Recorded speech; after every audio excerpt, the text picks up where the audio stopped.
Hello दोस्तों, आज हम वीडियो रिकॉर्ड कर रहे हैं 28 फरवरी की।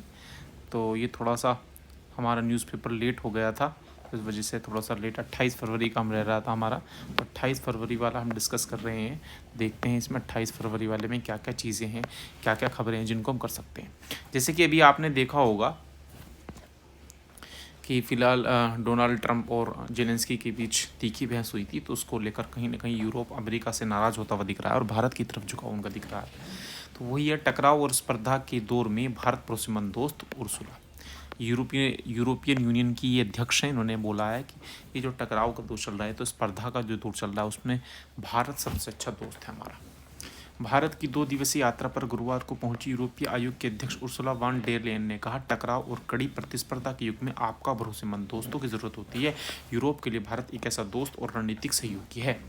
उर्सुला और प्रधानमंत्री नरेंद्र मोदी की शुक्रवार को प्रतिनिधिमंडल स्तर की वार्ता होनी है, जिसमें भारत और यूरोपीय संघ ईयू के बीच एक महत्वाकांक्षी व्यापार समझौते को जल्द से जल्द अंतिम रूप से चर्चा देनी होगी। अमेरिका की ओर से शुल्क लगाए जाने की नीतियों के कारण 27 देशों को यूरोपीय संघ भारत के, अब आपको पता है कि भैया अमेरिका टैरिफ पे टैरिफ लगा रहा है, टैक्स लगा रहा है, तो कहीं ना कहीं यूरोप की जो कंट्रीज़ हैं वो और भारत भी अल्टरनेट ढूंढ रहे हैं, है ना, एक विकल्प ढूंढ रहे हैं ताकि हमें ज़्यादा टैरिफ अमेरिका के अंदर ना देना पड़े। बाकी पेज 8 पर हम इसको पढ़ेंगे, तो इसमें तो यही था, है ना। बाकी पेज नंबर 8 पे इसको देख लेंगे, और जो और बीच में कोई ऐसी खबर पड़ेगी जिसको हम पढ़ सकते हैं वो हम पढ़ लेंगे, ठीक है। चलिए, पहले पेज नंबर 8 वाली वो न्यूज़ पूरी कर लेते हैं। हाँ, ये रहा, है ना, यहाँ पे के साथ दो तरफा आर्थिक संबंधों को मजबूती देना चाह रहा है। यूरोपीय आयोग की अध्यक्ष उर्सुला वॉन डेर लेयन ने यूरोपीय संघ के अपने सहयोगियों वरिष्ठ राजनीतिक नेताओं के साथ गुरुवार दोपहर भारत को 2 दिवसीय यात्रा पर पहुंची। केंद्रीय मंत्री अनुप्रिया पटेल ने नई दिल्ली में हवाई अड्डे पर उनका स्वागत किया।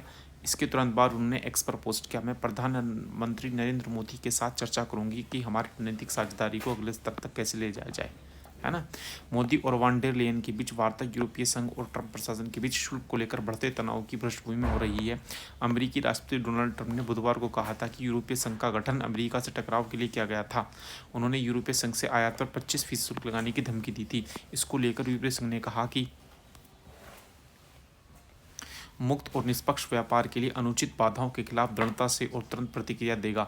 वान डर लेयन और प्रधानमंत्री नरेंद्र मोदी को शुक्रवार को व्यापक वार्ता करेंगे, जिसमें लंबे समय से प्रतीक्षित मुक्त व्यापार समझौते को मजबूत करने और रक्षा प्रौद्योगिकी और जलवायु परिवर्तन सहित कई क्षेत्रों में सहयोग को बढ़ावा देने के तरीकों पर ध्यान केंद्रित करने की उम्मीद है। देखो, ये बहुत बड़ा गोल्डन अपॉर्चुनिटी है भारत के लिए, क्योंकि अमेरिका जहाँ टैरिफ बढ़ा रहा है, भारत पे भी बढ़ाए हैं, यूरोपीय यूनियन पे बढ़ाए हैं, कनाडा पे बनाए हैं, चीन पे बढ़ाए हैं, मैक्सिको बढ़ाए हैं, तो ये कहीं ना कहीं अब एक विकल्प ढूंढेंगे, तो भारत उसका सबसे अच्छा विकल्प हो सकता है। तो कहीं ना कहीं भारत को उसमें आगे बढ़कर हिस्सा लेना चाहिए।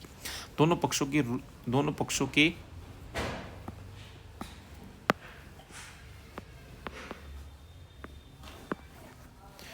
दोनों पक्षों के रूस यूक्रेन संघर्ष, हिंद प्रशांत क्षेत्र की स्थिति और पश्चिम एशिया के घटनाचक्र पर भी चर्चा करने की उम्मीद है। मोदी वॉन डेर लेयन वार्ता के बाद एक संयुक्त बयान जारी होने की उम्मीद है। विदेश मंत्री एस जयशंकर ने यूरोपीय आयोग के अध्यक्ष से मुलाकात की और प्रमुख द्विपक्षीय मुद्दों पर चर्चा की। उन्होंने कहा, यूरोप के साथ भारत के संबंधों को फिर से सक्रिय करने के लिए उनके विचारों की सराहना करता हूं। इस यात्रा के दौरान भारतीय मंत्रियों और ईयू कॉलेज ऑफ कमिश्नर्स की व्यापक भागीदारी इसका प्रमाण है कि हम भारत यूरोपीय संघ के संबंधों की कितना महत्व देते हैं। विदेश मंत्रालय के एक वरिष्ठ अधिकारी ने कहा कि यह हमारे लिए बेहद महत्वपूर्ण साझेदारी है और हम व्यापार एवं रक्षा समेत कुछ महत्वपूर्ण क्षेत्रों में कुछ ठोस प्रगति की ओर देख रहे हैं। उन्होंने कहा कि दोनों नेताओं के एफटीए पर विचार विमर्श करने की उम्मीद है, क्योंकि हमें जल्द से जल्द पारस्परिक रूप से लाभकारी सौदा करने की आवश्यकता है। यूरोपीय यूरोपीय संघ के व्यापार यूरोपीय संघ के भारत पर कारों, शराब और कृषि उत्पादों पर शुल्क कम करने के लिए दबाव बनाने पर विचार करने के बारे में अधिकारी ने कहा कि भारत को भी इस ब्लॉक से कुछ उम्मीदें हैं। मोदी और वॉन डर लेयन अपनी वार्ता के दौरान रक्षा एवं सुरक्षा सहयोग बढ़ाने के तौर तरीके तलाश सकते हैं। दोनों पक्ष सूचना सुरक्षा करार को अंतिम रूप देने की प्रक्रिया में है, चाहे यह समझौता रक्षा संबंधों को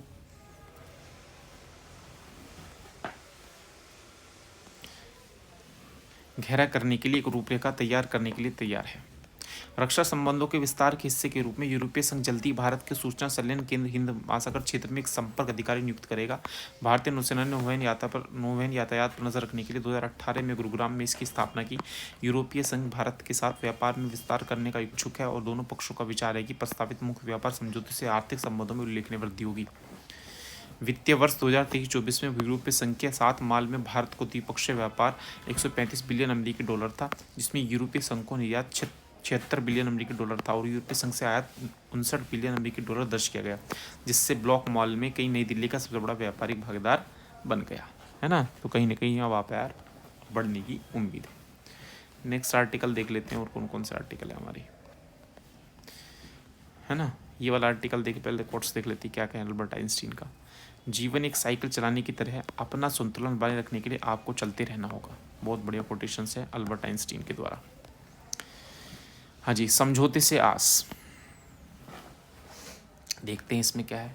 एक और रूस के साथ युद्ध में उलझा यूक्रेन अपने हालात संभालने की कोशिश में लगा है, तो दूसरी ओर से अमेरिका के साथ अपने संबंध में संतुलन बनाने के लिए प्रत्यक्ष या परोक्ष कई तरह के दबाव का सामना करना पड़ रहा है। आपने देखा अभी हाल ही में ट्रंप और जेलेंस्की की मीटिंग हुई थी और कहीं वो मीटिंग अच्छी नहीं रही, उसमें काफ़ी डिबेट हुई, बहस हुई, पॉजिटिव साइन नहीं मिले उसकी। यूं रूस और यूक्रेन के बीच जारी युद्ध के समानांतर इस बात की भी आशंका पहले से जताई जा रही थी कि युद्ध में भविष्य की जरूरतों के मुताबिक यूक्रेन में मूल्यवान खनिज पदार्थों के भंडार पर अमेरिका और रूस कब्जा करने की कोशिश में है ना। तो कुल मिलाकर जो यूक्रेन के अंदर जो खनिज भंडार हैं, तो कहीं ना कहीं अमेरिका का उद्देश्य उन्हीं पर कब्जा करने का। रूस भी यही चाहता है और कुछ ज़मीन उसने कब्जा भी ली है। अब अमेरिका और यूक्रेन के बीच जिस समझौते पर कदम बढ़ाने की खबर आई है, उससे इस आशंका की पुष्टि होती है कि यूक्रेन शक्तिशाली देशों के लिए क्यों महत्वपूर्ण है। गौरतलब है कि दोनों देशों के बीच दुर्लभ खनिजों के दोहन संबंधी समझौते के साथ साथ एक व्यापक आर्थिक करार की रूपरेखा पर सहमति बन गई है, मगर इसी के साथ युद्ध में यूक्रेन को अमेरिकी मदद के परिप्रेक्ष्य पर स्वाभाविक ही सवाल उठे हैं, है ना, क्योंकि डोनाल्ड ट्रंप ने खास मना कर दिया है कि भाई हम ज़्यादातर आपका साथ नहीं देंगे। दरअसल यूक्रेन में दुर्लभ खनिजों के एक बड़े भंडार को लेकर पहले भी जद्दोजहद चलती रही है। उन खनिजों के भंडार का कुछ हिस्सा अब रूस के कब्जे में है। इसमें अमेरिका की दिलचस्पी कोई नई बात नहीं है। अब रूस ने भी अमेरिका की राह में रोड़ा न अटकाने का भरोसा दिया है। हालांकि इस मसले पर अमेरिका के साथ ताज़ा सहमति से पहले खनिज समझौते के प्रस्ताव के मामले में यूक्रेन के राष्ट्रपति व्लादिमीर जेलेंस्की का रुख स्पष्ट रूप से अपने देश को नहीं बेचने को कह रहा था। दरअसल यूक्रेन में जिन बेहद अहम खनिजों के खजाने पर अमेरिका और रूस की नज़र है, उनका इस्तेमाल आधुनिक हथियार और इलेक्ट्रिक कारों और इस तरह की कई सामान बनाने में होता है। कुल मिलाकर कुछ ज़मीन रूस ने कब्जा भी ली है यूक्रेन की, तो हमें नहीं लगता कि रूस उसको वापस करेगा, क्योंकि इतना नुकसान रूस को भी झेलना पड़ा है। फिलहाल ऐसे खनिजों के मामले में चीन काफ़ी आगे है। यह छिपा नहीं कि डोनाल्ड ट्रंप रूस और यूक्रेन के बीच चल रहे युद्ध के बारे में क्या राय रखते हैं। राष्ट्रपति बनने से पहले और उसके बाद भी ट्रंप ने इस युद्ध को खत्म करने के लिए पक्ष में अपनी साफ राय जाहिर की, क्योंकि वे इस स्थिति को अमेरिका के लिए नुकसानदेह मानते हैं। ठीक है, हालांकि इससे पहले जो दूसरी सरकार थी उसका कुछ और मानना था और ट्रंप का कुछ और मानना है। हालांकि यूक्रेन और अमेरिका के बीच इस संबंध में समझौते की जिस रूपरेखा पर फिलहाल सहमति बनी है, उसे एक व्यापक समझौते की दिशा में शुरुआती कदम माना जा रहा है। लेकिन यह तभी अपने मौजूदा संदर्भ में ज़मीन पर उतर पाएगा जब इसे यूक्रेन की संसद में मंजूरी मिल पाएगी। अभी यूक्रेन की संसद में भी इसको मंजूरी मिलती है। सच यह है कि रूस के साथ युद्ध में अपनी ताकत को लेकर यूक्रेन का दावा चाहे जो रहा हो, मगर सच यह है कि अगर अमेरिका का आश्वासन न हो तो उसके सामने कई जटिल चुनौतियाँ खड़ी हो जा सकती हैं। यही वजह है कि अमेरिका के साथ ताज़ा समझौते के समानांतर यूक्रेन अमेरिका से अपने लिए सुरक्षा गारंटी और निरंतर सैन्य समर्थन की उम्मीद कर रहा है ना, कि भैया यूक्रेन चाह रहा है कि भैया तुम हमारे खनिज लेने हो ले लो, लेकिन हमें सैन्य सहायता दो और हमें सुरक्षा दो। मगर अमेरिका में सत्ता बदलने और डोनाल्ड ट्रंप के राष्ट्रपति बनने के बाद जो नई परिस्थितियां पैदा हुई है, उसमें अपने क्षेत्र में खनिजों के दोहन पर सहमति देने के बदले यूक्रेन को क्या गारंटी मिलती है, ये देखने की बात होगी। यूँ अब तक समझौते के बावजूद अमेरिका ने इस मसले पर कोई स्पष्ट गारंटी नहीं दिया, जबकि यह समझौते के लिए यूक्रेन की ओर से सबसे अहम शर्त थी। फिर भी ताज़ा समझौते से आस जगी है कि माना जा रहा है कि युद्ध विराम की कोशिश में तेजी आ सकती है। तो कहीं ना कहीं डोनाल्ड ट्रंप पूरी कोशिश कर रहे हैं। हालांकि अगर डोनाल्ड ट्रंप इंटरनल मन से तो नहीं चाहते युद्ध बंद हो जाए, उनका युद्ध रोकने का मकसद सिर्फ और सिर्फ खनिजों पर नजर है और कुछ नहीं। नेक्स्ट आर्टिकल है सशक्तिकरण की राह। जमीनी स्तर पर राजनीति में महिलाओं की भागीदारी पितृसत्तात्मक मानसिकता के कारण जहां घटी है, वहीं पुरुषों के दखल ने उनकी भूमिका सीमित कर दी है। पंचायती राज व्यवस्था कायम होने के बाद महिलाओं के सशक्तिकरण की दिशा में कई कदम उठाए गए थे। पंचायतों से उन्हें जोड़ने के लिए अवसर भी दिए गए। आज 32 लाख निर्वाचित प्रतिनिधियों में से 46% महिला प्रतिनिधि हैं। इससे पंचायत स्तर पर राजनीति प्रदर्शन बदला है। वहीं ग्रामीण विकास से लेकर कुछ कुप्रथाओं को खत्म करने में मदद मिली है। मैंने कुल मिलाकर कहीं ना कहीं महिलाओं को सपोर्ट मिला है। महिलाओं की काफ़ी भागीदारी बढ़ी है, एजुकेशन में भी बढ़ी है और चुनाव में भी बढ़ी है। मगर दुर्भाग्य से महिला प्रतिनिधियों की भागीदारी प्रधानपति जैसे चलन में उलझकर रह गई है। इस समय कई ग्राम सभाओं और पंचायतों में महिला सरपंचों की पत्तियों को जिस तरह हस्तक्षेप बढ़ा है, उससे राजनीति में महिलाओं के सशक्तिकरण का उद्देश्य अधूरा रह गया लगता है। आपने एक वेब सीरीज देखी होगी, हाल ही में आई थी पंचायत, उसमें यही दिखाया गया है। बहुत बढ़िया वेब सीरीज थी। उसमें ये दिखाया गया था कि देखो, प्रधान तो महिला होती है लेकिन सारे कामकाज जो है उसका पति करता है। तो कुल मिलाकर अभी सिर्फ नाम का काम हुआ है, अभी जो असल में काम होना चाहिए, जो रोल होना चाहिए, वो नहीं आया है। आश्चर्य की बात है कि बिना किसी अधिकार के प्रधानमंत्री निर्वाचित महिला प्रधान प्रतिनिधियों के अधिकारों का बेजा इस्तेमाल भी करते देखे गए हैं। चुनी गई महिला प्रतिनिधि के बजाय उनके पति कई बार फैसले लेते दिखते हैं। केंद्र सरकार की एक सलाहकार समिति का कहना है कि इस परंपरा को खत्म किया जाना चाहिए। केंद्रीय पंचायती राज मंत्रालय को सौंपी रिपोर्ट में समिति ने सुझाव दिया कि यह महिला ग्राम प्रधानों की प्रशिक्षण देकर प्रधानपति प्रथा को खत्म किया जा सकता है। तो कुल मिलाकर जो निर्वाचित प्रधान है, गाँव की महिला है, उनको कहीं ना कहीं एक प्रशिक्षण देकर इस प्रधानपति जो प्रथा चली आ रही इसको खत्म किया जा सकता है। दरअसल कई राज्यों में सरपंच पति या प्रधानपति जैसे घोषित चलन ने महिला प्रतिनिधियों को हैसियत पर रख कर उन्हें राजनीति की मुख्यधारा में लाने के उद्देश्य को काफ़ी हद तक अधूरा बना दिया। पंचायतों में भ्रष्टाचार बढ़ने के पीछे कारण यह भी कि पंचायत राजनीति प्रधानपति का चलन महिला सरपंचों की राजनीतिक शक्ति को भी कमजोर कर रहा है।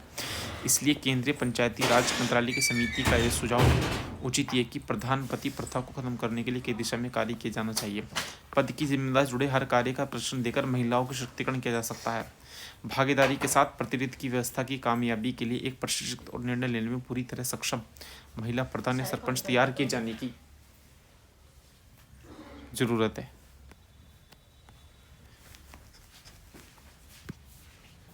चलिए, एक आर्टिकल हमारा ये हो गया। अब नेक्स्ट आर्टिकल है हमारा परिवार की परिधि, है ना। देख लेते हैं, दुनिया मेरे आगे बहुत बड़े आर्टिकल आता है। क्या कह रहा है, हमारा एक परिवार एक गुलदस्ते की तरह होता है जिसमें बहुत सारे फूल होते हैं। एक साथ सजे होने से फूलों की खूबसूरती बढ़ जाती है। भले ही उनके रंग और गुण अलग अलग होते हैं, पर उनके एक साथ होने से वे खूबसूरत लगते हैं। इसी प्रकार हमारा परिवार भी होता है। यानी कि यहाँ परिवार की तुलना गुलदस्ते से की गई है। जैसे गुलदस्तों में हर एक कलर का फूल होता है, इसी तरीके से परिवार में सबकी भूमिका होती है, सबके अलग अलग गुण होते हैं। ठीक है। हम सभी को अपना परिवार बेहद प्रिय होता है, क्योंकि परिवार नामक इकाई में ही हमारे स्वजन, स्नेही जन और रक्त संबंधी रहते हैं, जिनसे हमारा आत्मिक लगाव होता है और जो हमारे सुख दुख के साथी होते हैं। सभी को पता है, सबको अपने परिवार से प्यार होता है। वे हमारी प्रसन्नता से प्रसन्न होते हैं और दुख से दुखी होते हैं। परिवार हम सभी को इसलिए भी प्रिय होता है क्योंकि इसमें व्यक्ति को आर्थिक, मानसिक, शारीरिक, सामाजिक सुरक्षा मिलती है। सुख होता है तो सभी एक दूसरे के साथ हंसते और दुखी होते हैं। एक दूसरे की हिम्मत बढ़ाने का हौसला परिवार से ही मिलता है। इन्हीं सब खूबियों के कारण आज हजारों सालों से परिवार नामक समाज की छोटी इकाई टिकी हुई है और उसको एक सत्र में बंधे रखने में किसी परिवार की स्त्री की काफ़ी महत्वपूर्ण भूमिका होती है। हमें सभी जानते हैं कि महिला परिवार को बांधने में महिला की बहुत बड़ी जिम्मेदारी होती है। आमतौर पर महिलाएं ही अपने परिवार को अपनी समझदारी से स्नेह के धागे बांध कर रखती हैं। हमारा परिवार एक गुलदस्ते की तरह होता है जिसमें बहुत सारे फूल होते हैं। एक साथ सजे होने से फूलों की खूबसूरती बढ़ जाती है। भले ही उनके रंग और गुण अलग अलग होते हैं, पर उनके साथ एक साथ होने से भी खूबसूरत लगते हैं। इसी प्रकार हमारे परिवार भी होता है जिसमें हर प्राणी का अलग विचार, अलग कर्म क्षेत्र रहते हुए भी उसका हम सबका लक्ष्य होता है एक दूसरे के साथ रहते हुए एक दूसरे का सहयोग करना, संबंध प्रदान करना, एक दूसरे के सुख दुख में काम आना। घर की स्त्री उस गुलदस्ते की तरह होती है जिसमें सारे फूल सजाकर रखे होते हैं और उसकी जिम्मेदारी होती है कोई भी फूल इधर उधर बिखर नहीं पाए, सभी सुव्यवस्थित तरीके से रहें और समान रूप से अपना विकास करते रहें। एक गुलदस्ता है, वो एक महिला है, घर की बड़ी है, माँ है, और उसमें रखे हुए फूल परिवार के मेंबर। अगर एक भी फूल को जोड़ाती है तो वो गुलदस्ता कोशिश करता है कि ये फूल वापस से उस गुलदस्ते में आ जाए और अपना विकास करे। लगभग सभी परिवारों में एक स्त्री पूरे परिवार को स्नेह, प्रेम, विश्वास के मजबूत धागों में गूंथ कर रखती है। माँ या फिर पत्नी के रूप में अक्सर हम सभी के रूप में वह स्त्री रहती है जो अपने अथक परिश्रम, अपनी सहनशीलता, व्यवहार, कुशलता से सबको एक सूत्र में बांध कर रखती है।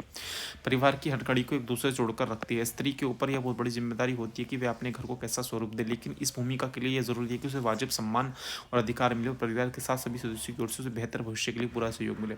असल में हम क्या करते हैं, जो महिलाएं होती हैं, जो घर की जिम्मेदार होती हैं, वो चाहे पत्नी हो चाहे माँ हो, उनको वो सम्मान नहीं देते। विडम्बना है कि घर, परिवार और समाज में एक बड़ी भूमिका होने के बावजूद परंपरागत सोच की वजह से स्त्रियों को वैसे मामलों में उपेक्षा झेलनी पड़ती है जो उनकी वजह से संभाले जा सकते हैं। यह छिपा नहीं है कि जब परिवार में कलह का माहौल होता है तो वैसी स्थिति में महिलाएं अपनी ओर से ऐसी कोशिश करती हैं कि सब कुछ ठीक हो जाए। दुख और परेशानी की स्थिति में भी चेहरे पर मीठी सी मुस्कान और देखभाल के बाद आमतौर पर मुश्किलें दूर हो जाती हैं। आधुनिक युग में बदलती दुनिया में स्त्रियों का दखल मुख्य धारा में बढ़ा है और घर घर घर की दहलीज से बाहर अपनी पसंद के क्षेत्र में महिलाओं की भागीदारी मजबूत हो रही है। कई नौकरी पेशी स्त्रियां घर के काम में अपनी हिस्सेदारी निभाती हैं और फिर अपनी इकदार में किसी घरेलू सहायक के काम कराती हैं। उसमें भी उनकी सजगता एक घर को एक घर की तरह बनाने में मददगार होती है। समान काम अगर पुरुष करे और स्त्री करे तो उसका संवेदनात्मक असर अलग अलग हो सकता है। यह गौर करने की बात है कि महिलाओं की संवेदनशीलता की वजह से ज़्यादातर परिवारों में माहौल खुशनुमा रहता है। अगर कभी छोटी मोटी बातों पर आपस में वाद विवाद हो जाता है तो स्त्री उन बातों को बढ़ने नहीं देती हैं। तनाव और विवाद की बातें पहले ठहर जाती हैं और फिर नाराजगी की बर्फ पिघल जाती है। एक आदर्श परिवार में इससे बेहतर और क्या उम्मीद की जा सकती है। यूँ भी परिवार को चलाना और सबको एक साथ रखना हंसी खेल नहीं होता। इसके लिए हर सदस्य को बहुत समझदारी से काम लेना पड़ता है। किसी भी परिवार में जितने लोग रहते हैं सबकी सोच जरूरत अलग अलग होती है। एक संवेदनशील गृहिणी ये हमेशा प्रयत्न करती है कि परिवार में सबको सम्मान और आदर का भाव मिले। सबका साथ परिवार में रहना उनकी खुशी का कारण हो, न कि उनका इस तरह साथ रहना कि लोग एक दूसरे को बोझ लगने लगे। तो कुल मिला के जो महिला होती है वो सबको बांध के रखती है। आधुनिक समय में घर की रूपरेखा और स्त्री पुरुष की भूमिकाएं थोड़ी बहुत बदली हैं, लेकिन अब भी घर में स्त्री की भूमिका सर्वोपरि मानी जा रही है और आज भी खुशहाल परिवार के केंद्र में एक स्त्री ही मुख्य भूमिका निभाती है। घर की दहलीज से बाहर करियर, परिवार, बच्चों का दायित्व संभालने जैसे जटिल कार्य के बीच में सामंजस्य बिठाना बिल्कुल आसान नहीं होता है, लेकिन यह स्त्री की काबिलियत है कि वह इन सभी जिम्मेदारी, भूमिका, दायित्व को अपने श्रम, ऊर्जा, कुशलता, भावनाओं के द्वारा हंसते मुस्कुराते पूरा कर लेती है। तो बढ़िया आर्टिकल था, है ना, अच्छा आर्टिकल था। तो आज का आर्टिकल ही समाप्त हुआ। जल्द ही हम 1-2 मार्च का आर्टिकल लेकर आएंगे और उसको कंप्लीट करेंगे। तब तक के लिए ओके।